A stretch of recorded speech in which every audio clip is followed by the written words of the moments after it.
Tremendous amount of work since last time we talked in December to put together a plan that will make this place not just viable but thrive in 2011. We have had such a tremendous and moving response from our employees, from our physicians, from vendors, from everybody really associated with this hospital.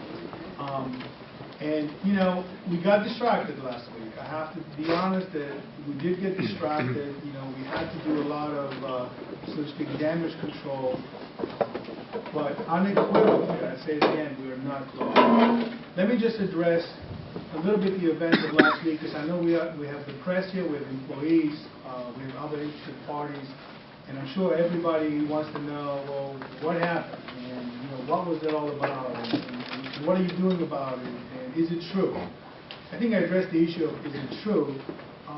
Let me say this. There's a tremendous amount of work that's being done between an election and the transition of power, whether it's the federal government or the state government.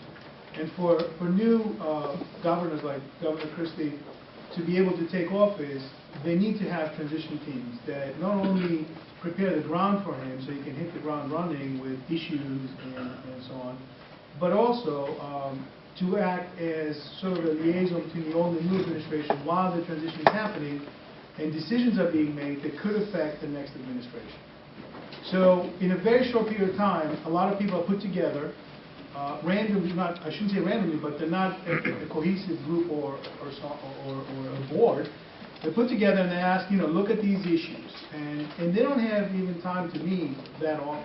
Somehow in that period of time when the transition health team met, they got the impression that we were so far worse off financially than any other hospital that even getting stabilization money wouldn't help us.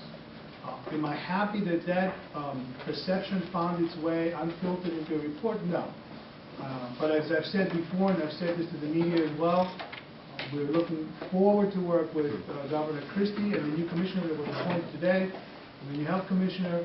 And we absolutely have no doubt in our minds, especially since communicating with the administration and some of the folks in the administration over the last few days, that is not, that comment is not something that the administration is believing. It was a comment that was made, and again, it was in that report.